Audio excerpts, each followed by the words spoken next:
Hello, friends. Passover is just around the corner. In fact, the first Seder is Monday evening, April 22nd, less than 2 weeks away.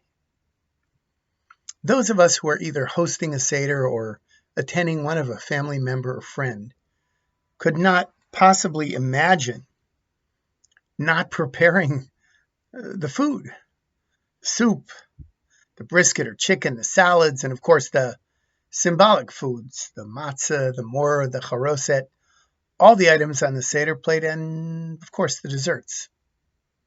How could you invite people to your home and not have the food ready? How could you attend someone else's Seder and not bring what you'd agreed to bring?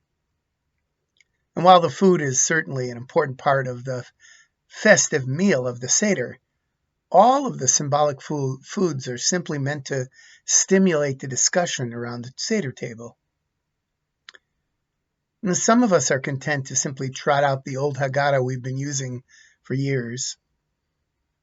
Many of us were, in fact, raised in homes where we went around the table and everyone read different sections, different pages of the Haggadah. And we all know how boring and dull this is. This was never what a Passover Seder was meant to be. The Haggadah was created as a prompt for a meaningful Seder, not as a text to be read. Today, there are so many wonderful Haggadahs which can help provide questions, prompts, subjects for discussion to create a really rich and memorable experience. So go online or visit Afikomen Judaica in Berkeley and pick out a Haggadah that you think would be appropriate for your Seder, not to read, but to use as a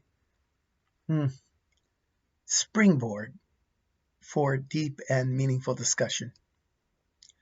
Buy one for every 2 people attending so that people can look on together. Invite some of the people attending your Seder to look through the Haggadah and choose a topic or a question that they're willing to be the discussion leader for.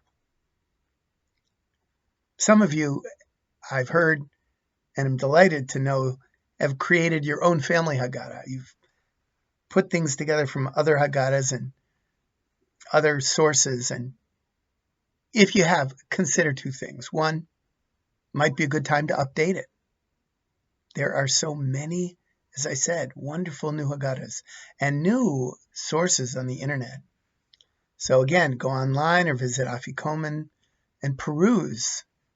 Find sources, questions, ideas that will update your Haggadah. Choose 1 or 2 and pick out some prompts or other engaging pieces to add to your family Haggadah.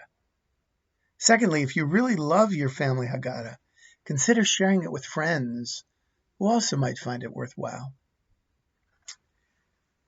You know, the Haggadah is meant to speak to us in this moment, at this time in our lives. And this year, there's so many contemporary questions worth discussing at the Passover Seder. As challenging it is, the situation in Israel and Gaza, the rise of anti-Semitism. How can we talk about these things? What do we need to share with one another to help us better understand and respond out in the world? What if we invited people to bring the most compelling piece they had read about these issues to share and discuss at the Seder? These issues are a big part of our enslavement, our tight places inside us in a contemporary moment. How can we respond more effectively? This would be such a deep and honoring of the intention of Passover. You know, this Friday evening, after our potluck dinner at the synagogue at 6 p.m., which is optional, at 7 p.m., we will move out onto the patio where we will kindle a sacred fire in the fire pit and share our best ideas for preparing for Passover. Consider coming to listen and learn. You might come away with some ideas that will greatly enrich your celebration.